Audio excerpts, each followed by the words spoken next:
Hello and welcome to ETV Bharat for this special and exclusive interview of Dr. Subramanian Swamy.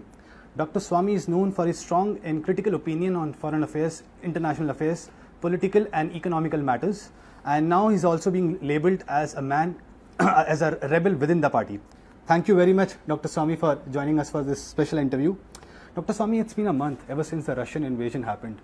As per the UN estimates, 10 million people have been internally displaced. Nearly 4 million people have been forced to flee out of Ukraine, and economical sanctions are being imposed on Russia. But since then, even then, the war hasn't stopped.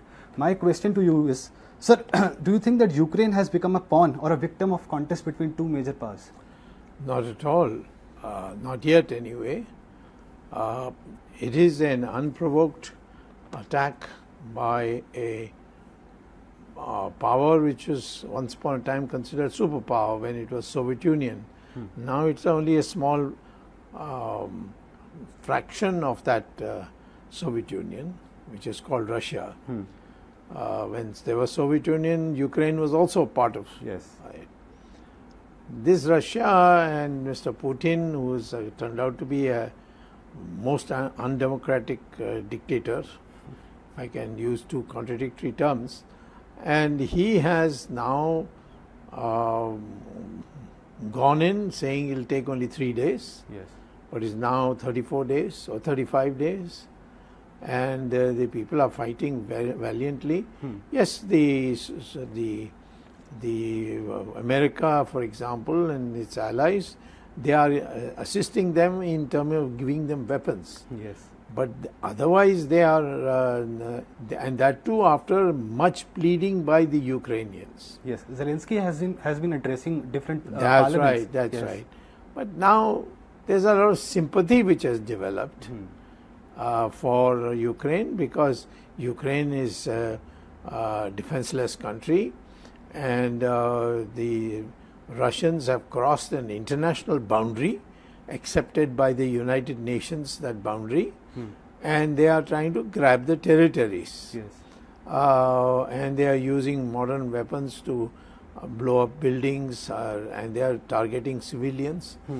And so I think it's more a bully and a valiant resistor of that bully that is going on. It's not between two superpowers.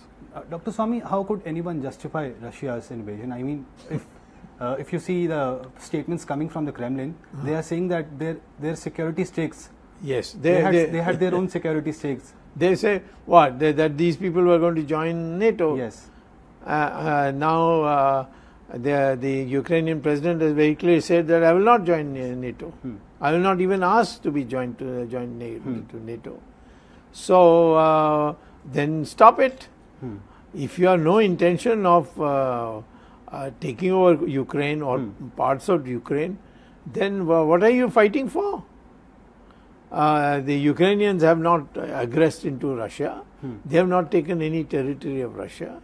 When 1992 the Soviet Union broke up into little pieces, it was agreed that Ukraine will be this area. And it was mutually agreed, and then both sides came to diplomatic relations. And both are members of the United Nations. So no, there's no other matter except that the Putin has miscalculated, and I think he himself is now in great danger of losing his position. Dr. Swamy, how do you see the role of United Nations? Several resolutions has been passed, but war is still continuing. The United Nations essentially is a place for debate. I don't think it's a place for action. Only if there's a small country and that has to have a United Nations peacekeeping force sent, it is effective. It can go to Congo and send, have United Nations police and all. But when a superpower gets involved, when it comes to P5, P5, and that also Russia is illegally there because that seat was for USSR. There's no USSR. So how there are 16 parts of USSR. They're all become members now. Why is it that you selected the Russians as the representative or the continuing part of this thing. Even today in the UN, it is not listed as Russia, it's listed as USSR. Yes. Dr. Swamy, how do you see the role of New Delhi's reaction on this conundrum at United Nations? We have been abstaining at almost every vote. It's a very weak thing. We are buying weapons from Russia. And we are spreading this propaganda that Russia has always stood by us. And Ukraine is pro-Pakistan. There is also an argument that Ukraine has always been pro-Pakistan. Yes, but what is the evidence of that? Yes. This is just propaganda. First of all, Russia has never stood by India because Russia came into being only in 1992. Yes, after the collapse of Soviet. 1971, it was the Soviet Union which came to us. That time, Ukraine was also part of the Soviet Union. So you can say Ukraine also came to our assistance at that time. But in late 90s, when we tested our nuclear test, Ukraine was the one who opposed at. That's all right. The Americans opposed it. We are all the time falling over the Americans, wanting to be friends with them. What is the difficulty? But Dr. Swamy, don't you think that we are sitting on the fence in this conundrum? We are not giving any categorical statement. We are. It's a human rights issue. And an aggression has been clearly done by Russia against Ukraine. We should have stood with Ukraine. So you are saying that we should at least condemn Russia's military invasion? Absolutely, and offer